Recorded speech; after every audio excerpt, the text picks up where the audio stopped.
خدا پر بھروسہ کرو جو تمہاری نافرمانی کے باوجود تمہارا رزق بند نہیں کرتا۔ بہترین سکون یہ ہے کہ اللہ کی اطاعت پر خوش رہو۔ مومن وہ نہیں جس کی محفل پاک ہو، بلکہ مومن وہ ہے جس کی تنہائی پاک ہو۔ نیک لوگ اپنے انجام سے خوف زدہ نہیں ہوتے۔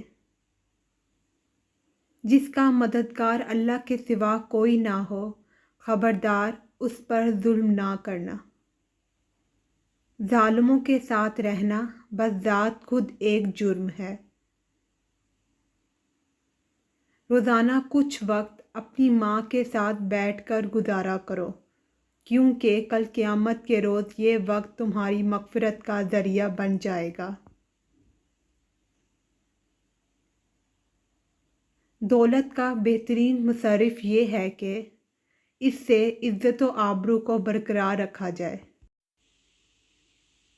اعلیٰ درجے کا معاف کرنے والا وہ ہے جو انتقام پر قدرت رکھتے ہوئے عفو درگزر سے کام لے۔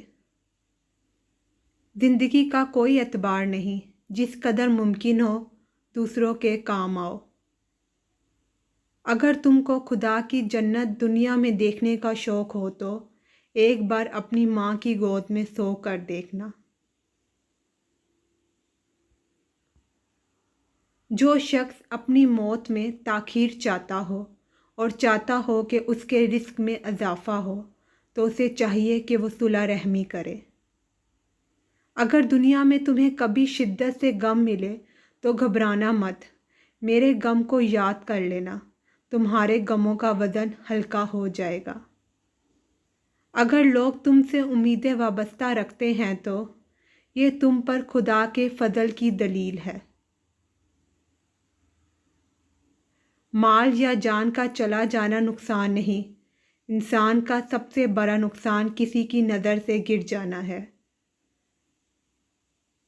تمہاری عمر برابر گھٹتی جا رہی ہے، بس جو کچھ تمہارے ہاتھ میں ہے اس سے کسی کی مدد کر جاؤ۔ اگر دنیا میں انقلاب لانا چاہتے ہو تو تہذیب نفس کا آغاز خود سے کرو، دنیا خود بدل جائے گی۔